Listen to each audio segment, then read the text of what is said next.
guys, what's up? I'm Steven. This is Kareem. I thought he was going to be doing the intro, but I guess I'm doing it. This is Core Time. How's it going? Glad to have you here. We are officially past episode 5. I am so surprised. Yeah, I can't believe it. I didn't think we were going to get past 1 or 2. I guess people like it. Yeah. I'm excited. Each episode, the quality gets a little better because we pay attention. We're figuring things out. We're sort of figuring it out on the fly. Yeah, exactly. Again, thanks for joining us.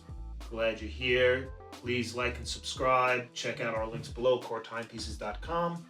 We're going to have a good show today. Absolutely. We're going to have a great guest on here. We're going to have Chad from Watch Gang. I think he's the director of all of Watch Gang, and we've known him for quite a while. He's become a good friend and a very good supporter of our brand and our innovations. So we're absolutely fired up to have him here today. Talking about watches, talking about Watch Gang. I guess it's appropriate for us to. What do you got on your wrist? What kind of watch are you wearing today? What do you got? I'm wearing the Fury Orange Clockwork. I almost said Clockwork. The Orange Clockwork, the Fury one. I think it's my favorite. Is it? Well, I will say, wow, it was the first color we thought of when we were doing Fury. Yep. And because of visibility underwater. Yeah. So we did the 7 Sins. We did Original Sin. I was researching more about dive watches, and I saw this article, I think it was on Hodinkee, about the reason for orange dive watches, and I was like, holy shit. But yeah, I do think the orange is my favorite, and it is my favorite. I don't wear it as much though as some of the others. I've got a bunch down here you can't see, but yeah, like the deep purple is kind of cool too, and the fucking black top. Like, it's classic. It's nothing you can see, but it really stands out. I'm actually a fan of the White Lightning, honestly. I love this watch, and I think that we don't get enough attention on this one. I think it's a beautiful watch. That's my fault. It's not on the website. And you can buy it on the website, but it's not on our hero banner. Oh. I just noticed that yesterday. Oh. Well. I went up there, I'm like, oh shit, I don't have White Lightning up well, there. Maybe that's why. Gotta get on that. Somebody who knows about graphic design and websites. Yeah, get that moving. But what was great, in one of the other episodes we did with Chase, we were talking about the whole inspiration behind White Lightning and moonshine. And Yep. It was when I was designing that, and this is going to be an episode about my inspiration for designing these watches. But when I was designing this watch, I was watching Smokey and the Bandit specifically for that. And Thunder Road with Robert Mitchum. You see that? I haven't. 1960s, black and white. He plays moonshiner. Horror movie? No. He plays a moonshiner, I guess in Tennessee, and he just soups up his cars, and it's a fucking great movie. See, right when you said Thunder Road, I went to Thunderdome, and my mind went to Mad Max, and went to the cars and the engines and the this and the that. I just went in a totally different direction. This is the classic case of us drinking too much. Oh yes, when you said your mind went to, I automatically thought Two-Lane Blacktop. That was the name I gave Blacktop, was for Two-Lane Blacktop. Oh, okay. And you saw Two-Lane Blacktop, right? I think so. Once upon a time. Tell me, what's I don't remember. You have it. I don't remember Breakfast. James Taylor movie. Oh, you're a huge James Taylor I am fan. a huge James Taylor fan. Yes, I am. Oh, fuck, not Cleavon Little. What year was that, in the 70s? Yeah, 1970s. It was him, that big character actor, I can't remember his name, and then some girls. Just them being fucking delinquent badasses, cruising around, being chased by cops. It was a great fucking movie. I gotta go watch that. That's where I came up with the name Blacktop. Oh, all right. Well, the thing is that you talk. It's funny you say the 70s because I'm actually wearing a watch from the 70s, which is a good segue right there. I'm wearing a Glashütte automatic. I love this brand. Just beautiful German company. They do some really, really great, retro cases. Why I love this is I love this kind of like bronze sort of gold finish and the distressed leather band. But yeah, I love it. They do some really nice bison cases. This is sort of a squared off version with a really, really bulbous crystal. If you put it on bison case, isn't this that's not a bison. That's not a bison case. I'm saying they do a bison case. What This is a more? bison case? It's kind of like that, but it's a little bit more angled at the top. It looks more like that Doxa watch that I showed that I was wearing the other episode. That sort of like has a curvature to the top and bottom. Oh wait, this says bison. Oh, that one says bison on it too? Does it really? Is that the bison one? Yeah, it says bison. Well, technically, that's interesting because technically that's not really a standard bison case. A bison case is a little longer and has like curves to it, but maybe that was their version. It's really nice. Nice You gave me a glashute. Starburst pattern on the case too. But I just love when you put it on its end. It looks the thickness of that glass is just unbelievably cool. But I do like that kind of watch, and you know I'm taking some inspiration from that. I know you like that kind of style too. So. Barton bands. Yep, Barton. We continue to use some Barton. That's a nice Barton bands. Barton distress Yeah, this band. is nice. You gave me a glashute. I gave you one like that. I don't That's wear a it that silver often. case. Silver case. So that's right. same style. And you know why I don't wear it that often? Why is that? It's a bitch to set the date. Yeah, you got to go You around. can't set the date. No, You just no, keep there's going no and quick going and set. going. You're just around and around Yeah. and around. The And I'm doing old-fashioned that. way. And my son goes, you know, you can go to 9 and then back again. I'm like, it's the same fucking thing. Well, that one doesn't have that set though. Some of them do have that like little weird hack when you go back and forth. But yeah, I will say this, and I don't want to really talk about it this episode, but we've kind of been inspired by this watch. Yeah, absolutely. But yeah, so that's Perfect. Well, I think we're gonna pour a quick drink, aren't we? And then we'll get this show started the right way. What do we got today? I think we got. Oh, it's fun. Look here, the gold and the matching the gold. Right here, there's gold. Tobago gold. That's what this is, and I'm wearing sort of a goldish, bronzish watch. what's the So this Is that from just like a name? Trinidad and Tobago. So Oh, yeah, I met the owner of this company at a recent spirits show, and he told me, he's like, have you ever had chocolate rum cream from Tobago? And I was like, that's a very specific comment. Wait, chocolate rum Cream from Tobago. And I said, no, I've never had that. And he said, well, you've never really had a good like island beverage then. And I said, well, let me. So I got so that's like a chocolate cream liqueur kind of. I have a chocolate. Shake it up a little bit. Hold on, I think you got too many spices in this thing. Get a little bit. Hold on, wait. Let me shake it up. Oh, it's really It good. smells really good. Oh, it tastes amazing. You're gonna love it. Hold on, let me shake it up. It's over ice. So I have a story for you that I don't know if you've ever heard Oh, before. this sounds Can I tell you the chocolate liqueur story? Sure. You might not have heard. Go on. My sister got married, Oh yeah. and at her wedding, instead of doing a toast with champagne, she Yeah. did a toast with fucking Godiva cream. Isn't that stupid?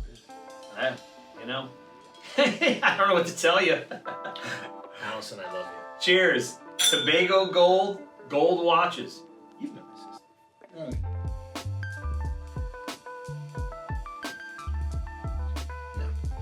Really? It smells better than it tastes. I don't know, You feel the maybe. burn? You know what? They got some heat in there, right in the back end. It's starting to, Actually, you know, it's actually pretty got a nice little burn on it. It's really good. good. I tell you, I don't even think I can finish this tiny bottle. I don't think I could. This is rich. This is good. It is good. This over ice cream. I'm telling you. Super good. Yeah, maybe we cook with it. Cook with it. Yeah. Chicken, kind of like a weird mole type of thing. This is good. I like it. It's like eating like a boozy sundae almost. What do you think? Kind of like it. Not your style, but we try different things. Well, yeah, no. Yeah, try different things. I will say, whatever episode this is, we've done, like I said, this is past 5. Every drink I've had, I either own the bottle or I'm like, I'm gonna buy it. This, I'll drink when I come again. I'm not buying it. I get you. Well, anyway, we're looking forward to a great episode. But with that said, I'm gonna finish yours. All right, let's kick it off, guys. Chad, great to see you again. Thank you so much for coming on Core Time. We really appreciate it. Super excited to talk about what's going on, what's happening at Watch Gang. Discuss a little bit with you. I'm gonna just kick this off from the beginning by saying that I am representing your home turf of Canada by wearing my poutine shirt right here. See the poutine shirt? I was all over that, man. I was know. just like waiting to make a comment. I knew you were gonna say it, but I'm gonna actually ask you a question before we even get started into. Well, wait, no, I'm watch representing too. I've got a hockey He's got a hockey shirt. He's got a poutine. Canada in the That's house. right. We're gonna watch It's Slapshot later, and then Strange Brew. Perfect. Well, And what drink I, some Molsons. There we go. I was gonna ask you. So I remember when I was in Canada, Montreal, the last time, and we were in a cab, and my wife is a pretty diehard New Yorker, and the cab driver said something like, "Oh, I hear your accent. You're from New York, right? You must think that you have the best bagels on the planet, don't you?" And my wife was like, "Yeah, so what?" And he's like, "No, you don't know anything until you have bagels from Montreal." So we went down to Fairmont, I think it is, which is like a Fairmont famous Bagels. place, Yeah. and learned about the fact of this boiling bagels in sugar water and then taking them and putting them in a wood burning oven type of process, and different. I love. It's not the same. It's not the same. It's not the A same. New York bagel, big, fluffy, fun. Montreal bagel is like a hockey puck, Yes. a little bit, but it has a nice texture. And when I grew up, we ate more Montreal-style bagels. So for me, a bagel is a Montreal bagel, and I prefer a Montreal bagel, right? And for someone who grows up in anywhere on the East Coast, they're gonna want a New York-style bagel. So it's a little bit of a difference, but it's there's a battle, I think. Yeah, they're so different. And what's interesting is that what I saw is people just go in and they grab like a bag of bagels and they walk out. Like they don't really do much with them there. You take them home, you slice them open, you put them in the toaster, you put butter on them, or do whatever you got to do. Anyway, In our next episode of Bagel Talk, we can go on and on about food and everything else, but that's the point of the show. We kind of go sideways and upside down and backwards. I mean, Chad, again, excited to have you here. Last time we saw each other was at Worn and Wound in New York. We kind of all dipped out of that show for a little bit to get a beer and eat something. That kind of show can get super intensive. What's going on? I mean, tell us what's happening with you these days. What's happening at Watch Gang? I mean, give us a little bit of some background on things that are happening that people may want to know Things about. are happening, so much going on right now. Watch Gang, we're planning for our 4th of July and summer events scheduling. That's a big season for us. At Watch Gang, we've really built the public holidays as major weekends for us. That was just something in our strategy of marketing from 6-7 years ago. So, it's a lot of all hands on deck, full force for these big holidays. We're right now in the process of, always getting new watches for the subscription. It's in changing process every month or two. When our subscription, when we originally launched, it was usually 1 or 2 watches that everyone got mass a month, but in different colorways. And now our subscription's in a variance of that we send 78 different watches in a month. So it's a really going to bring these people through a collector's journey, which takes a lot of planning and strategy before we get to the final days of sending the watches to customers. Yeah, no, I mean, we've seen the evolution. I mean, we've obviously been doing a little bit of some work together for a couple of years now, and super excited to continue doing good things with Watch Gang. I think we're actually going to be a part of the 4th of July opportunity with a blue face and a red face 7 Sins, which we've never done before. So we're kind of excited and interested to be working on that project. And I think that Watch Gang is such an amazing opportunity for people to really get exposed to so many different watches and the space in general. There's budgets for really anyone, and the diversity is great. And then there's always this kind of like fun situation, spinning the wheel and where you land. well, I have a funny story. Maybe about 2 to 3 months ago, this guy we always talk about watches at my local bar, and this guy walks in. He's like, "Look at this watch I just bought." He doesn't know that I do watches. And he's like, "Look at this watch I just got," and it was the fucking 7 Sins watch. I'm like, that's good. That's not bad. Wait, what do you? That's my watch. He's like, "What do you mean it's your watch?" He's like, "I just got it on this website. It's called Watch Gang." I'm like, "Oh my god!" It was the weirdest thing. Yeah, no, I mean it's it's such a great platform. I mean, and then I remember like last year, I think it was that you all were sort of venturing into different like industries too. Like you were doing things with like some sports and some this and some that. Are you all doing more of that, or is that kind of on the back burner trying to work? It's on the back burner. It's really about focusing on what our true objectives are. That's about bringing the best quality watches to our customers. We were doing different verticals for a while. Look at you come into Watch Gang because you really want to watch. That's really the crutch of it. We did cigars for a while as a wheel. I don't know if anyone ever saw that out there, but that was a fun test to do the cigar wheel with our friends over at Cigar King in Arizona, and that was an interesting one, I'd say. That's cool. Yeah, I mean, it's tough, I guess, and we've even played around with that too. I mean, on our site we've got watches, but then we've got some accessories and some gift boxes. Actually, we've got some gift boxes on Watch Gang too that kind of complement the watches. But it's tough to know really. You're a watch company or a watch brand, and then people come and they say, well, I want all the like things that kind of match up with it, because in the end, I mean, a watch is one of those last remaining kind of pieces of jewelry that a lot of men wear. I mean, women too, and then there's other paraphernalia that comes with it. Is there cufflinks? Is there a pocket square now? Is there a wallet that goes? And it's just I think wallets do well. Cufflinks and pocket squares, in theory, would do well if anyone wore suits still. There you go, 100%. I was having this conversation with a friend in Switzerland, and we were talking about the marketing strategy for the luxury Swiss brands, how they have a perception. Like, for instance, Patek Philippe has a perception that it's a very clean-cut guy going on the train to his yacht while wearing his sport coat and khakis. And I go, yeah, but the guy who's wearing it has face tattoos and was wearing shorts that are too baggy, and it's like streetwear. I'm like, so there's a very big imbalance in what the European mentality, because I think that in Europe that is the mentality, to us here over in North America, where you could be anybody and doing what you want and how you want to do it nowadays, regardless of your role in business or things like. It's a very interesting way of percepting. I mean, different places in the world. How many times in hip hop do you hear people referencing Patek and AP? I mean, it's just like it's like in every other line. So it's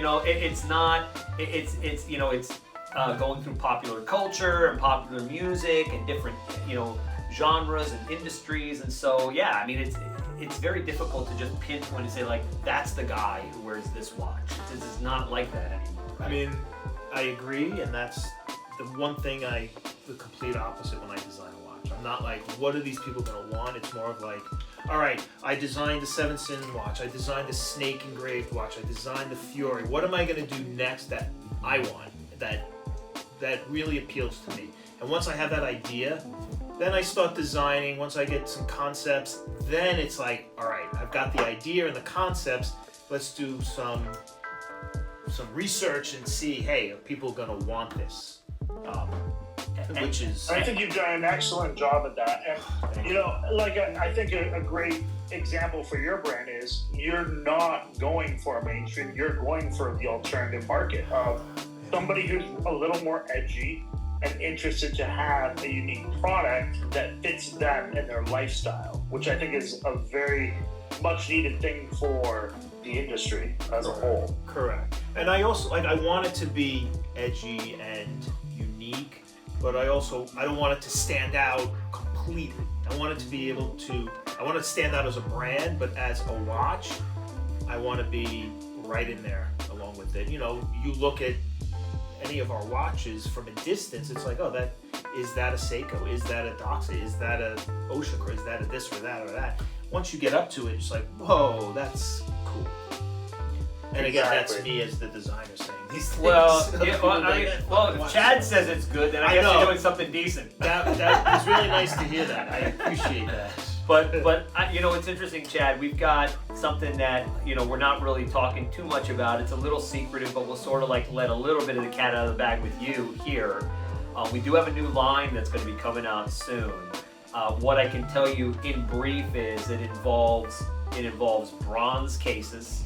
It involves really cool gemstone faces, which is pretty neat, and it's got some other interesting components to it as well that I think that. You had malachite lapis. And malachite lapis, and you got a tiger eye right there.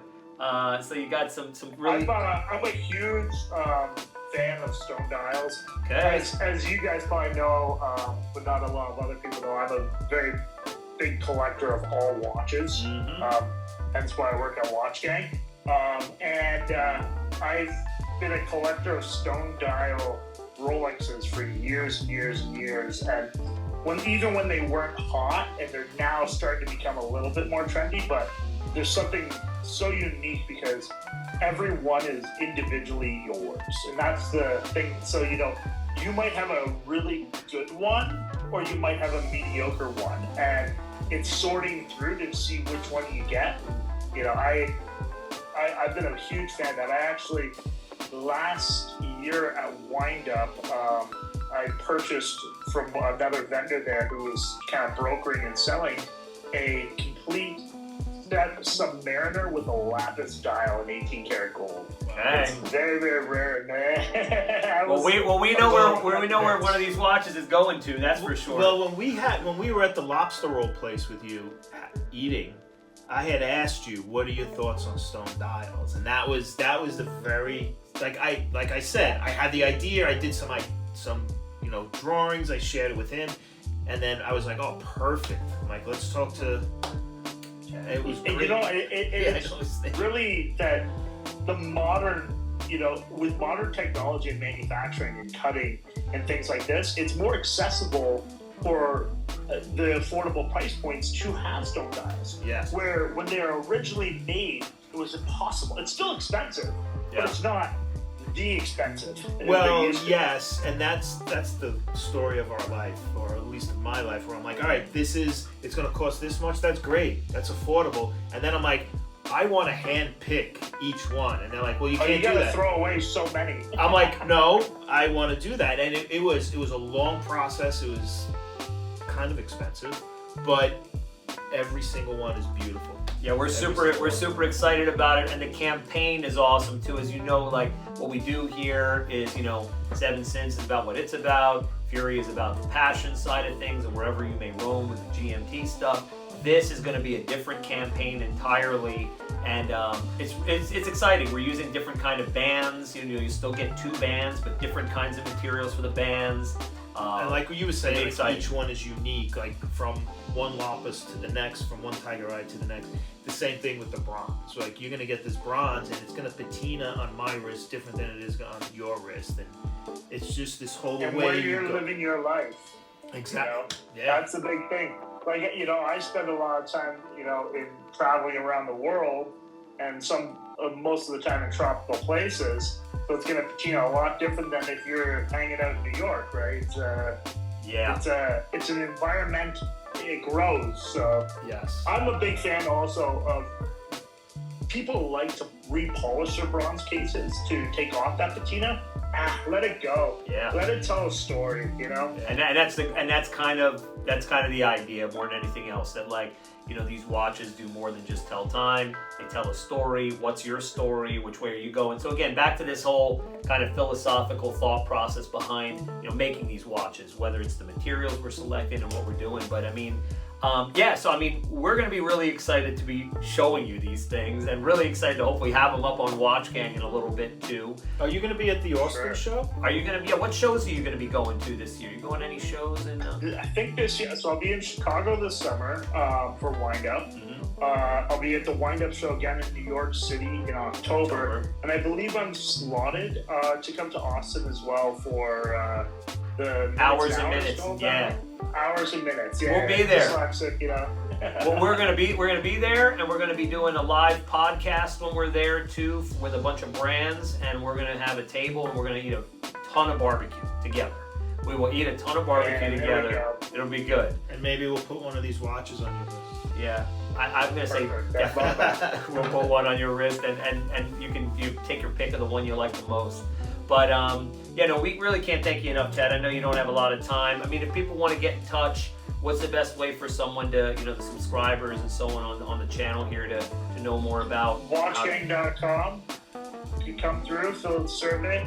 It's a really cool place where you can come in for 1, 2, 3, 4 watches, explore through the mystery box subscription to basically diversify your collection to things you may not have ever selected for yourself and get to enjoy some really cool watches. Yeah.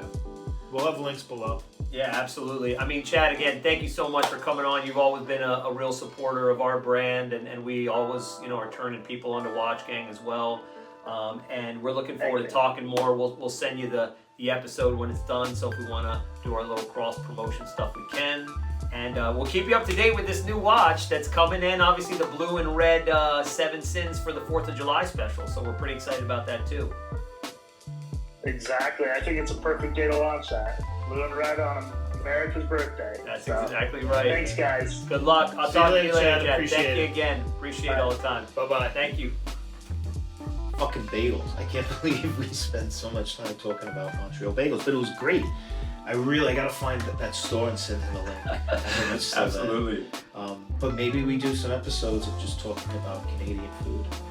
That could be true, or any food. I mean, talking about food gets... Fuck yeah, right? It's fun. Instead of drinking, let's do some food. Maybe we do a pairing. How about we do a little pairing? Yeah, let's see if we can get past 10 episodes. So, I really, really enjoyed that episode, and Chad's always such a big supporter of our brand and Watch Gang too, and I was really excited that we talked a little bit about some of the new things we're doing, and timely that I'm wearing this watch on my wrist here, which is, a big inspiration for some of the new watches we're getting into. Glashütte 1970s, distressed leather band, sort of a bronze, bison style case. I'm just realizing how high up that crystal Oh, it's so high. I mean, it's awesome. It reminds me of like science class where you like kind of took those big like loops and you kind of look down on the bugs and stuff to like magnify it. All right, you're gonna kill me. What? When we were doing the watch, yes, right, and we had samples done without a bezel. Yes. You were like, let's do it just like that. I'm like, no, it's gonna look stupid. This is why I told you. This is exactly why I told you. That'll be the next watch. It's exactly why I told you no bezel. Anyways, we'll get into that at a later time. But we really appreciate it. It was a great show. We talked about some of these new stone dials that we're going to be getting into with the new collection. We're just giving you some little quick peeks here at some little things we're doing. And we just couldn't be more thrilled at how the podcast is going. And please give us some comments and your thoughts in general on some of the work we're doing here and on the podcast in total. Let us know. What do you think about us doing a stone dial? I know, and not even a stone dial, but a bronze case. Bronze case, like, stone dial. Yeah. Send your comments below. Send pictures of your stone dials. Yeah, that's true. And if you're not already a part of our channel here, please don't forget to comment, like, and subscribe on all of our social media channels, Instagram, YouTube, and of course at our main website, coretimePieces.com. Thank you so much. We'll see you next time. See you later, guys. How was that? That's it. We're done. Good day. Good day. It was great. It was great. We got it. You want me to hit stop on here? Oh yes, please do.